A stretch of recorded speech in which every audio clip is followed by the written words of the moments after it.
Welcome to ALC Chats, a podcast series developed and produced by the Ageless Living Collaborative. I'm Phoebe Stein, President of Olive Presents and co-founder of the Ageless Living Collaborative. Ageless Living Collaborative is dedicated to optimizing the lives of seniors and giving them the information and tools to live their best lives. The mission of ALC is to listen, educate, inspire, and influence positive change for seniors and those who support the aging community. ALC Chats is another platform to reach those interested in supporting seniors, be it in senior living or aging in place. ALC Chats comes to you as a podcast and in some cases a vodcast. You can find ALC content on our website, www.agelesslivingcollaborative.org, or by following us on social media channels, Instagram, LinkedIn, Facebook, and on our own YouTube channel. Whichever place you follow us, we're happy you've chosen to join us. And we're going to be And talking now about we the welcome history our of senior featured living, guest. something that a lot of folks really don't know about and that they think they know about, but there is really a very interesting evolution of senior living and how it has changed dramatically since what we might call the beginning of it. So we're going to take you back to before the 1930s, and Dean is going to give us a historical overview starting at that time. Dean, thank you for joining us today. I'm so looking forward to this conversation. As you know, I've teasingly called you the godfather of senior living so many times because you know the history and the evolution, and you've been present for the modern day senior living and what has influenced that. So we're super excited. So thank you for joining us. Yeah, glad to be here. It's a fun subject to talk about. And as we get into it, it's so interesting that I've just been fortunate that the majority of impact to senior living has been my career. So, we're going to talk 100 years or so, but yet the reality is only the past 25, 30 years that have really had this huge impact on the direction and the future of senior living. Absolutely. Absolutely. Well, when you shine a light on really the early days of it for everybody so they can understand those subtle changes that took place before it exploded. And as you say, your career, and you have really seen such monumental change. But by the time you started with it, it was clearly defined as senior living, and the early stages of this were not that at all. People just kind of grew old and what happened with them. So I'm going to let you take it from there. Yeah. And so early on in the pre-1930s and the Industrial Revolution, the family was your senior living environment. You had, before the Industrial Revolution, you had agriculture. So the family unit stayed together. So it was a intergenerational pact, which we'll find later as we come into today's years, that intergeneration is a very big thing right now to look back on. But it was primarily family based, and the life expectancy was under 60 years old. So right now I would be a great grandfather if I was lucky to be alive at that time. So the really wasn't the need for senior living. Senior was a very different thing back then. On there. Well, I would think it would be a bit revered too, because it was an unusual situation. It was almost an oddity for somebody to make it beyond that. Correct, exactly. And only the very wealthy would have the healthcare, if you could say that's what it was then, to be able to live that much longer. So, right. So you really had that through until you got to World War II. And that's when, and you had the Great Depression, and there was a lot of poverty, especially with this aging population then. And it was the Social Security Act of 1935, which provided funding for seniors, and mainly the poor individuals that would get some money to be able to live and survive. And so that was a really big thing. And so Social Security goes back to that that period. So once again, we're looking at about 100 years, a little under 100 years ago. And so everything was largely unregulated.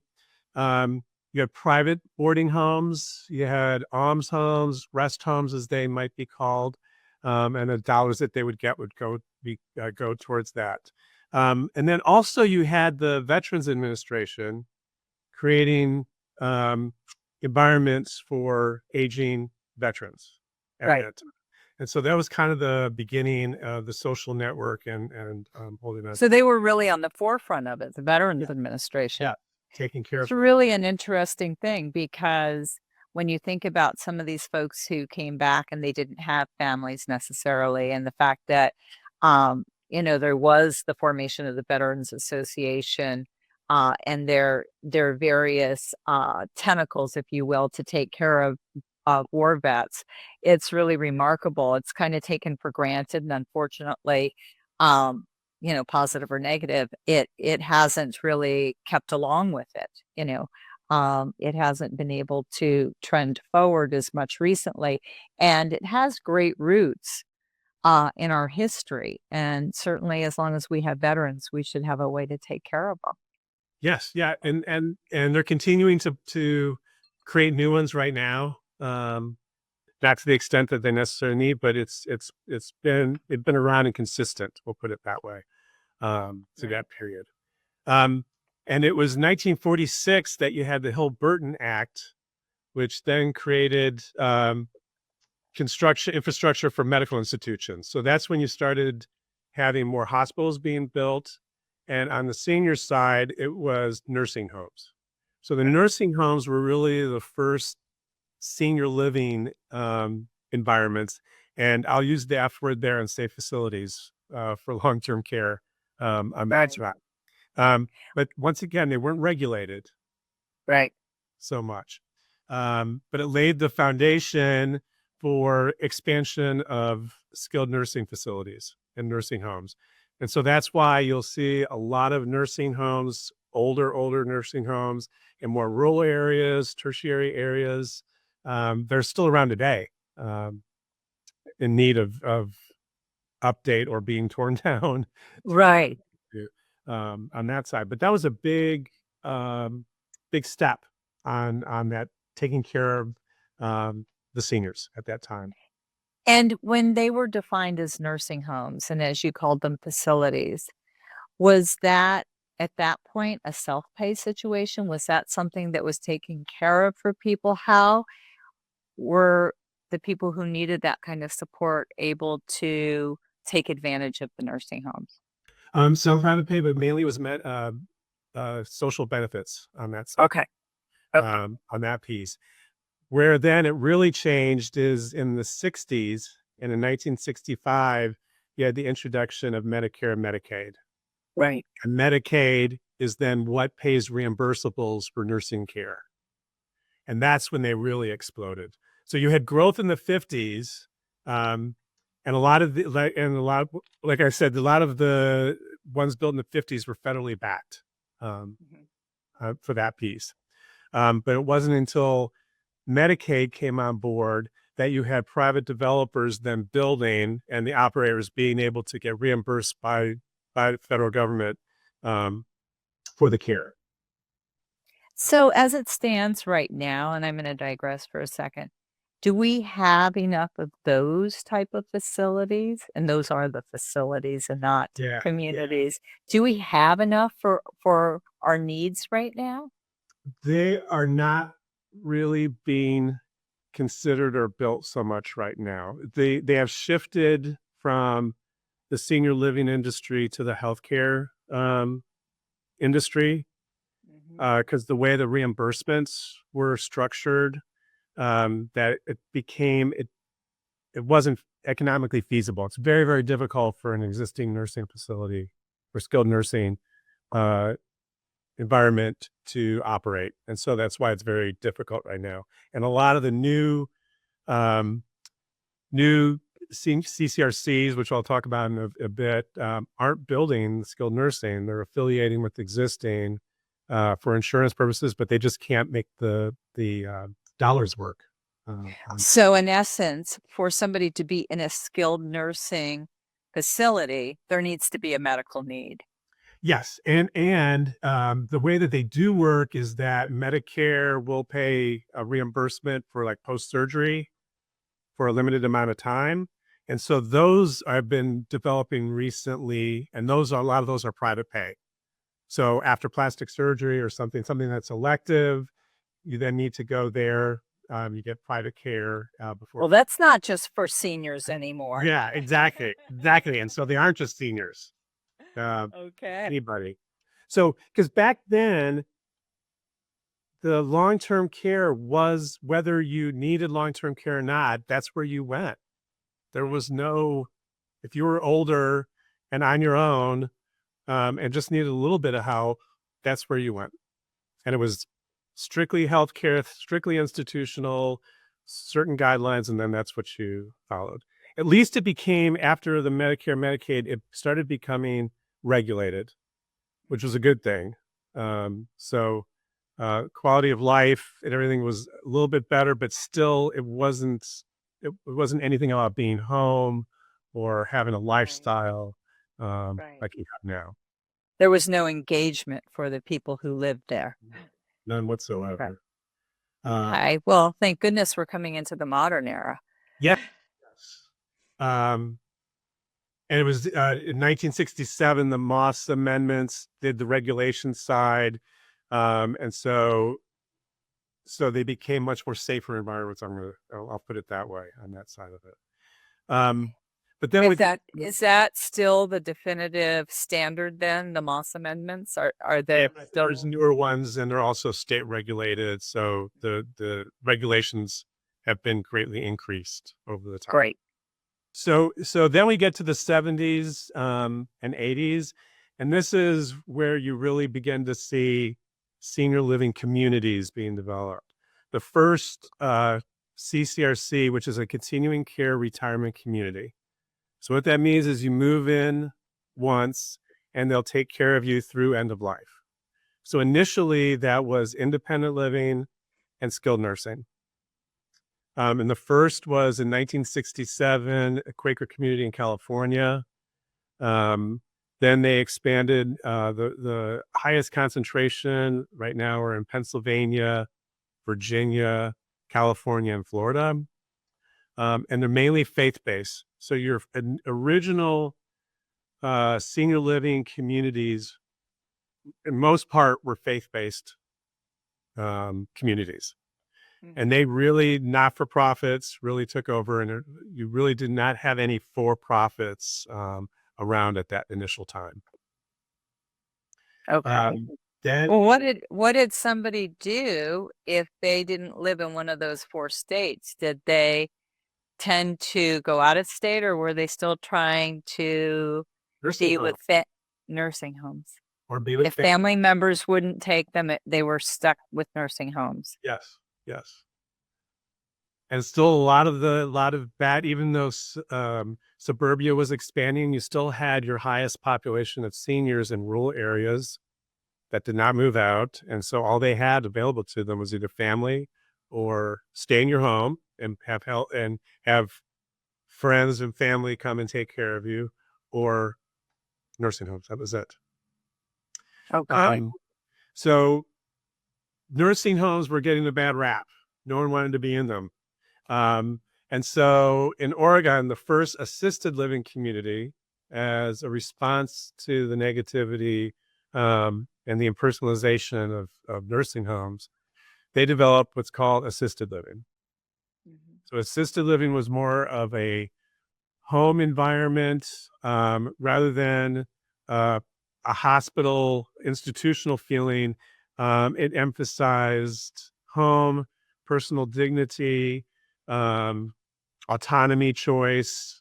And so those then were attached to continuing care retirement communities. So initially they were some standalones, but it was widely adopted in the CCRC environments. So then your CCRCs became independent living, assisted living, and skilled nursing. And then what expanded was within assisted living was memory care, because generally in the regulations, memory care falls under assisted living. So there is increased diagnosis of Alzheimer's, early stage dementia, and so then that started to expand, and the need started to expand there. So anytime an assisted living addition was made or standalone, it was always assisted living with a memory care component to it Okay. on that. And so at what point, I would assume that was the point where the care levels became far more regulated also, because there had to be a certain level of expertise in the caregiver on an assisted living situation. Exactly. So you have more the nursing caregivers. It melded the healthcare environment with the home environment was the goal. But still in these CCRCs, independent living at this time, it was still very, I'm going to say institutional in the fact that whatever the rules were, the residents followed the rules. So you had breakfast from 6 to 8. You had lunch from 11:30 to 1:30. You had dinner from 5 o'clock to 7 o'clock. You had certain things at every time of the day. And so that's how it was. And the silent generation and the previous generation, that's what they expected. There really wasn't, that's what they wanted. The big thing was security. And they were generally built on the periphery, walled. So you always have to like go through something. It was a very different expectation that was then. Well, there was something that was a little prison-like, because they were always separated from the community, and it was, as you say, walled off, and nothing about that. It was welcoming. It felt that, okay, we're putting all the old people out, literally to pasture, Right. and somebody else can take care of them now. I think it was very psychologically disabling to people to know that that's where they were going, and it was kind of the exit strategy. Correct.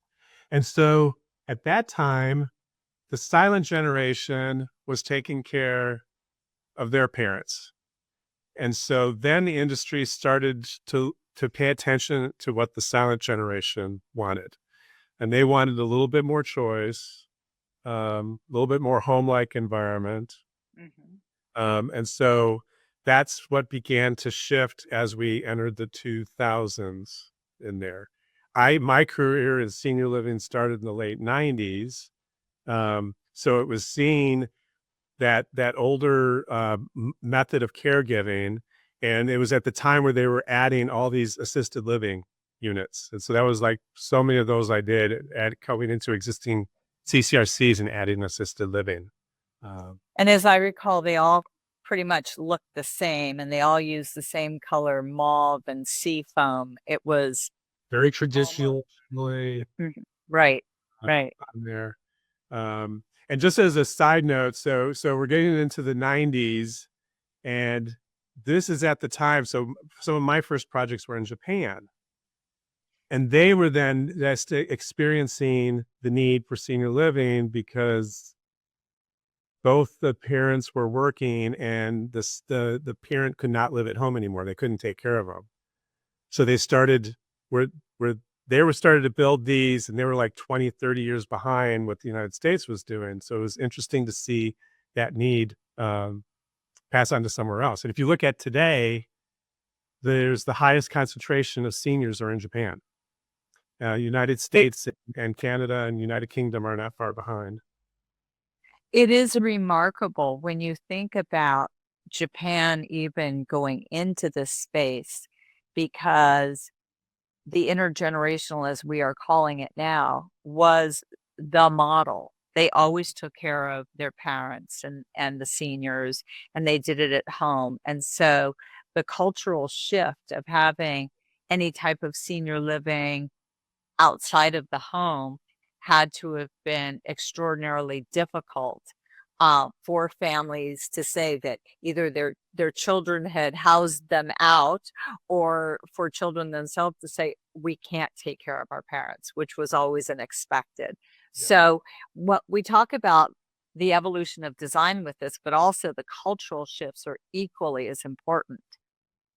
Very much so. And it was a Japanese developer who studied architecture at Harvard, saw in the Northeast the success of senior living, and then came back to Japan to then develop it. And they're very palatial. So there was this guilt of having to do this. So the environment's very palatial, so they wouldn't feel as guilty, and had Western influence in them. So it was a very interesting thing to look at and to be part of. I'm sure.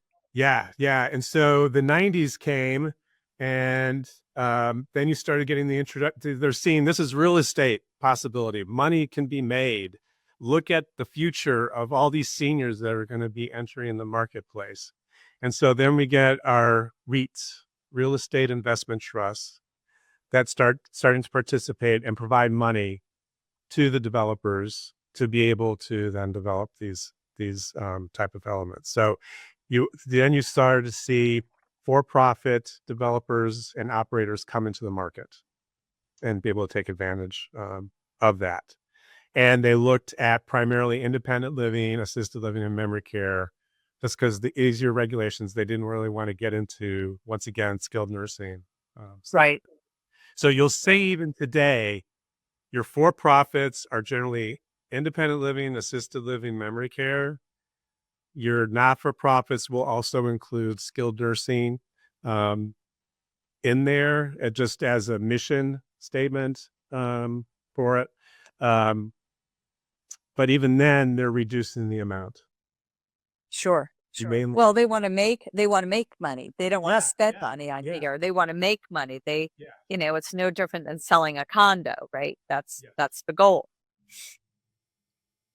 And that's when things really started to change big time. Yes, big time.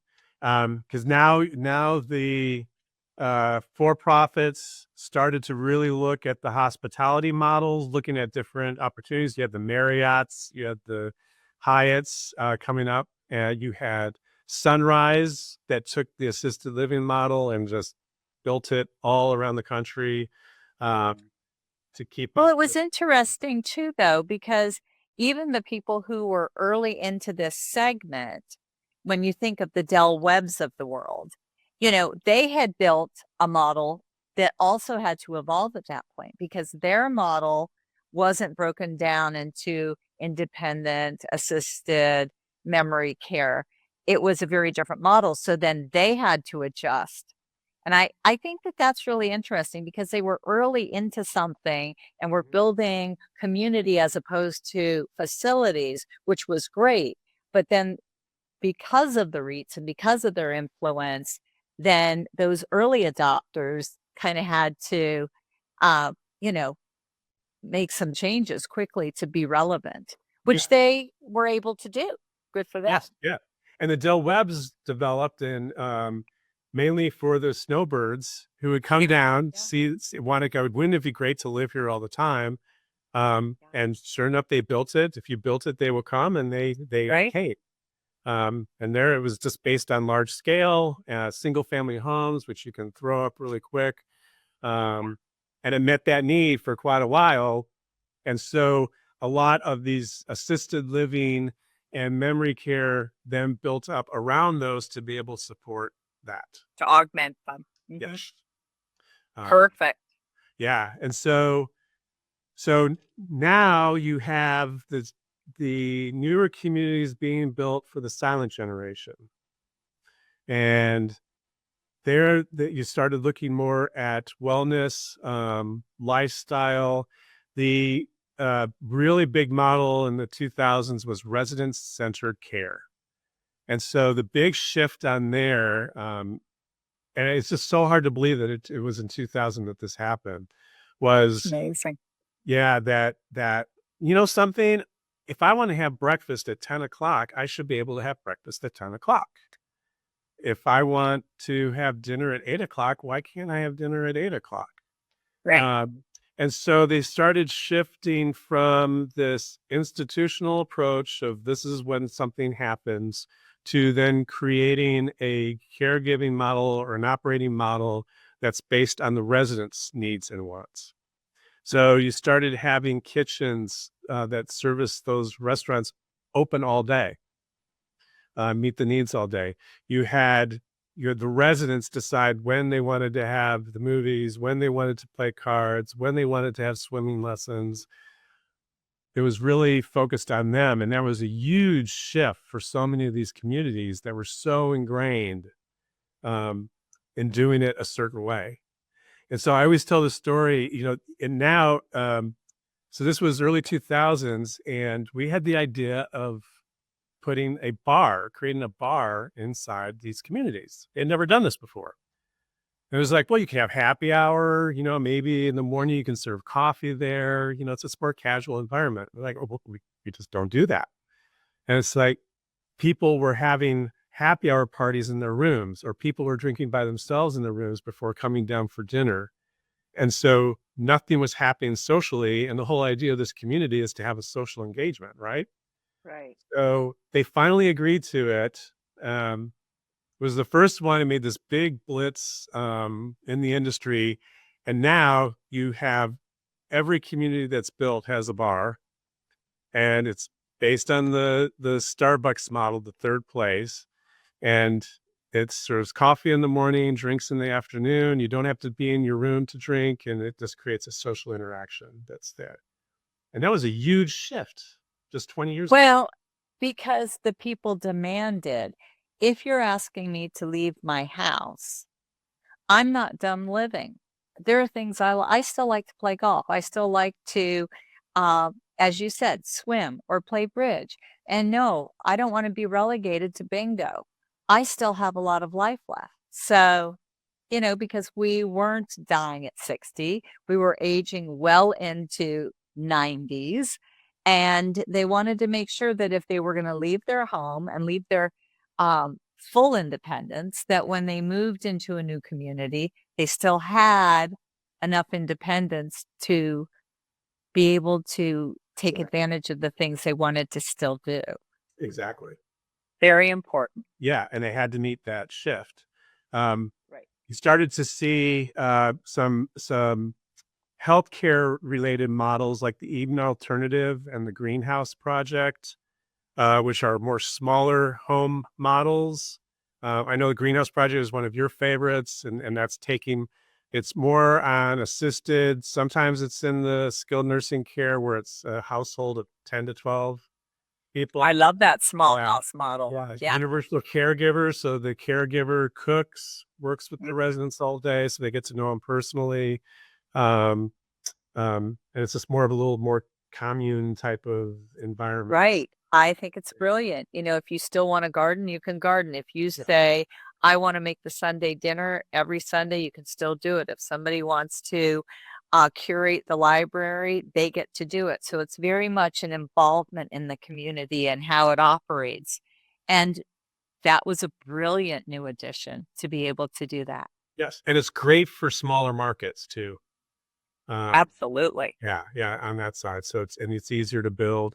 And you had the Eden alternative, which is kind of biophilic design of bringing your pets in and animals and plants and nurturing those and having nature be part of the caregiving model on there. You know, you bring up animals, and that was an enormous change in senior living, because I remember not that long ago, well, it was in the mid-90s, we adopted a Scottie who had been put up for adoption, had gone into the Scottie rescue program because the man of the house had died and the wife was going to be going into senior living and she couldn't bring her pet.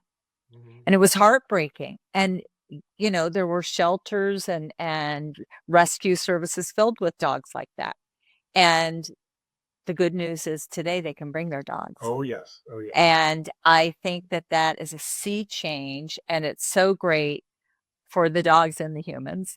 But it changes the whole community, because then it really is not inside outside, but it is just where you live. It's not like I'm now going away. I'm being put away at a place. I'm having everything, including my pets, with me. And it's a big, big change. Yeah, and the Eastern Alternative also brought care dogs to skilled nursing and those type of elements. And it's have a household dog so that all the residents could share and the like, which is beautiful. And now to me, you know, I think it's still around, but to me, that's just something that's should be included, needs to be included in every 100%. Yeah, it doesn't have to be a movement anymore. It's just part of what it is. Right. Yeah. And so in the teens, 20 teens, this is when you just had massive growth. This was like most units ever built. You know, you had the Great Recession in the late, and then after that, the developers just went crazy. The REITs, banks were building 10 communities at a time of portfolios to meet the needs. And this was still housing the silent generation, but the baby boomer, you know, for the last 15 years, it's been the baby boomers are coming, the baby boomers are coming. Well, they're here. And so now they are very particular. The baby boomers are here, and they're particular, and there are things they will not leave unless you provide them. And so that has been a sea change in what we do in senior living now, right? Yeah. Oh, big time. And, you know, I'll get to it in a bit, but I was just at a conference last week, and it was the first time that they mentioned that the Gen Xers are coming. Oh, Lord. And what do they want? So that's pretty interesting. They're not coming yet. But they're coming yet, but they're close to it. Well, no, what's happening is they're helping their baby boomer parents make selections for their senior living. So this is the first opportunity that the senior living industry has to impress the Gen X generation. Right. Because they're going to want a whole other host of amenities. And that's what they want to start hearing. What are their expectations? Right. Wow. Yeah. And so in the mid-teens, you have a new product come on board, and that's active adult. There was the senior living industry couldn't get the younger seniors. The average age was going up in senior living. And there was a need for lower cost options. So the private pay or private sector then developed active adult, which is primarily multifamily housing focused on seniors that does not have a commercial kitchen. So all independent living, when you look at independent, they have a commercial kitchen, they provide dining services. Active adult, they don't. They rely on maybe bringing guest restaurants in, guest chefs in. They might have a small little catering kitchen, a prep area, or it's mainly for lifestyle. It's less expensive option. If you do need care, then they bring it in to you up to a certain level. And you're seeing more and more of that at-home care model taking over, even in the CCRCs and active adult, or independent living. Because now the problem with independent in the CCRCs, people when they move into independent living don't want to move into assisted living. Right. Correct. So bring the care to me. Why am I going to give up this and move in there? Right. Or why my wife has to go into assisted living, so why does the husband have to move in when he doesn't need that type of care? So this began the shift of bringing at-home care and telehealth involved. And then we got to COVID, which then had a big knock on the senior living environment. But a lot of these things that were happening previous to that helped during that time. So you had telehealth, home health, all that type of elements. And so it was hard on the industry, very, very hard on the industry. There were a lot of lessons learned, and a lot of those lessons learned are now built in. So infection control, air quality, cleanability, flexibility in designs are now the standard moving forward. So if there is another, they are prepared. Right. And they made that happen pretty darn quickly because they needed to.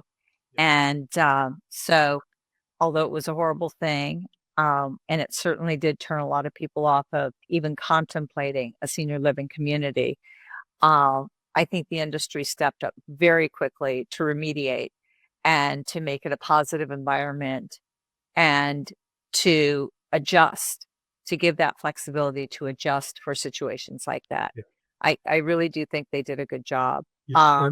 It also highlighted loneliness as a key health problem, serious health problem with seniors. And absolutely, and how to address that. It really brought it to the forefront, and how to address that now. Right now, we've got the highest level of single seniors that have ever been. Wow. And they have the lowest level of a caregiving network that has ever been. So it's a need that. So engagement is everything. Engagement is absolutely everything. And I think that was a key learning that came out of COVID is, how do we get people to reach out to others and how do we connect them?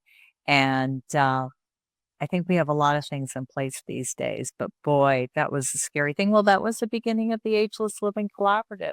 We were born in the midst of that, and loneliness was one of the reasons we jumped into it and said, what can we do to help? How can we provide tools to people so that they don't feel isolated? And I think we've come a long way together. So right now, current conditions, we have around 30,000 assisted living units in the United States. 2% of the seniors, or about 1 million seniors at the average age of 85, pay $4,500 a rent. So that's a minimal amount of people. So this big industry that we've got, minimal amount of seniors can participate or do participate. You have around 2,000 CCRCs in the United States. And as I mentioned, that the lowest level of a caregiving network right now. Looking towards the future, by 2040, we'll need one more senior living units in the country. 1 million? Yeah. And there is not, the construction pace right now cannot meet the needs. I was just at a conference last week, and we cannot meet the demand. There's no way that the construction industry developers can build enough to meet the demand.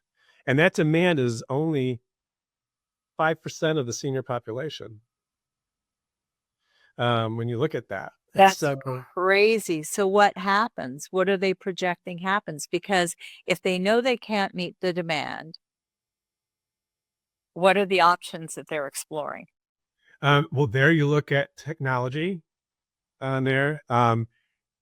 In-home care, healthcare, caregiving that comes to the individual, but then you're dealing with the loneliness side of it. So that's where we bring intergenerational back into the equation, and everything old is new again. Exactly. And so now your household model, just like I was talking about, just what you're just saying, now the household model is you're taking care of your 20-something-year-old child that's living at home, and also your senior parent that's living at home. And so the baby boomers are the in-between generation right now that's dealing with that. And I do think the baby boomers have been the sandwich generation for a while. So we're kind of used to that, I think.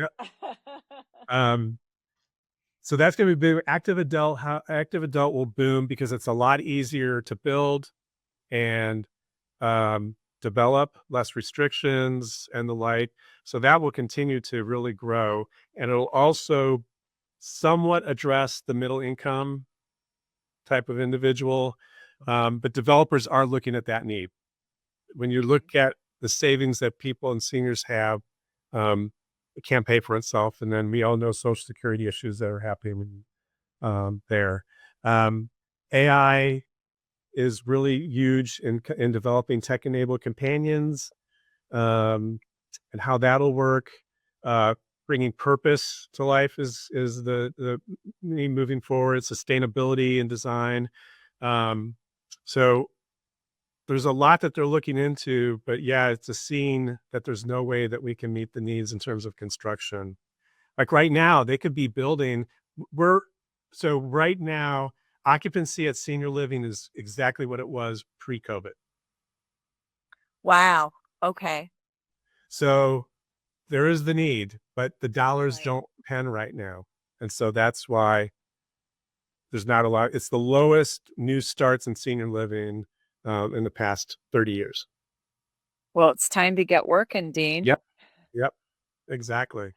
So there's a lot. Amazing. Yeah, there's a lot to look forward. I just laughed when they said the Gen Xers are coming. The Gen Xers are coming. As That's this amazing to me. Yeah. As a designer, you're always told you're designing for the 55-year-old firstborn daughter. Right. She helping make the decision. 100%. So that And you know what? 55-year-old is now a Gen Xer. Right. And now that 55-year-old Gen Xer is also not only looking at senior living communities, but is looking at her parents and her in-laws, and she's redoing her house to accommodate aging in place, because she has realized, this is what I get out there right now. I'm going to make my house age in place appropriate, because there's a lot of that happening too. Yeah. So it's really interesting. Yes. Wow. So that's where we are at. Okay. The statistics are amazing on this to see. And I wonder, do they have any statistics that say, of that population, of that particular age group, how many have indicated that they want to go to a senior living community versus how many want to age in place, and what those plans are? Do we have any of that data? So the age in place, more and more people, because people are healthier longer. So they don't see the need to move into senior living at the age that operators and developers would like. Mm-hmm. So the active adult community fills that gap. Got it. On there. So once again, that's why we're looking at that, or the places like Del Webb that you have now, or a lot of those type of developments fill in that void, but it isn't. They're expecting more and more of, obviously, more and more people to live to 100. Right. So how do you accommodate, 100-year-olds in these communities? And then looking down the road, the average age might be 110, 115. So it's the technology and healthcare advancements are just enormous right now. And so you almost don't know what you're going to need fewer years moving forward than before. Sure. So it's kind of shifting, that demographics are kind of shifting back. So at this conference, I met this, my age, 65-year-old gentleman who just signed up for a CCRC, him and his wife, and they decided to do it now, be able to enjoy that and be able to lock up and leave and travel, and take advantage of that situation. So they're good for them. Yeah, they're doing it that way. And others won't move in to even consider it until they're 80.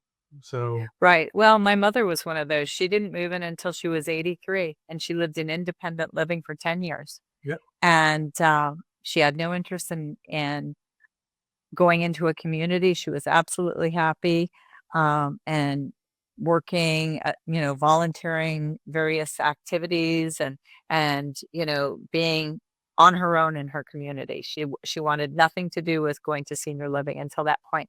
I think that is kind of the new age. That mid-80s is the new age for senior living. And, I think that more and more people look at that small house or greenhouse model and say, maybe that's a way for us to still be involved in our community, our immediate community.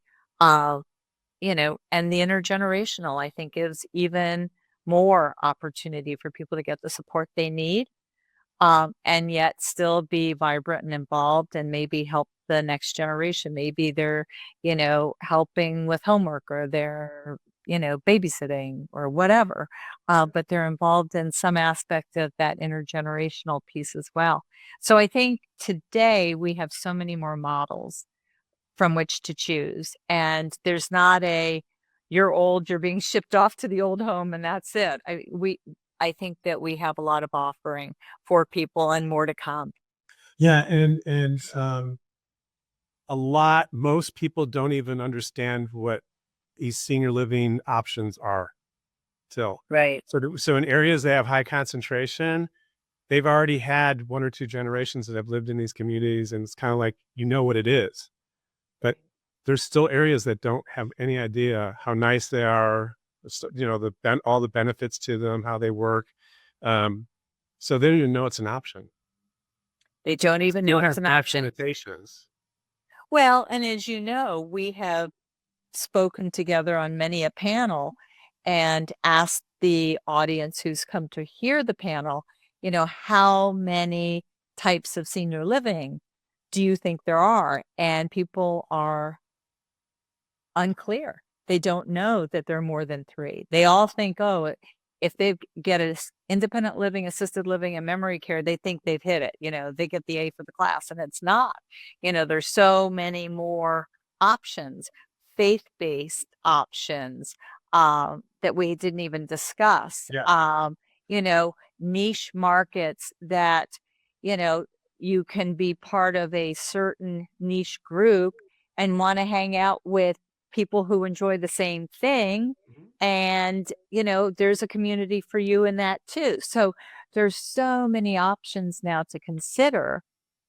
And that's on top of that aging in place one. So we've really come a long way.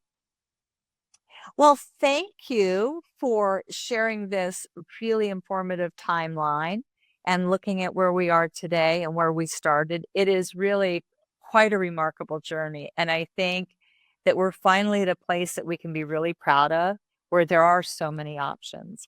And, going into a senior living community is no longer a step down. There are extraordinarily beautiful ones that have any amenity that you could imagine or want. And there are some that are just very well appointed, but without a lot of fuss, without a lot of amenity, if that's not what you want. I think there's really something for everyone at this point. Not just old people. Right. And these, by and large, these are people who are active people, and they don't want to look at that address, whatever it is, as their last one. So I think that alone is a win. Well, thank you, Dean. We appreciate you chatting with us today about where we were and where we've come to, and who knows, maybe we will have something more to report in 5 years that will be absolutely a sea change. I can only imagine if we're looking at Gen X and their expectations, I would imagine we have another conversation coming in just a few years, because they will be requiring us to make it even more interesting. Stay tuned.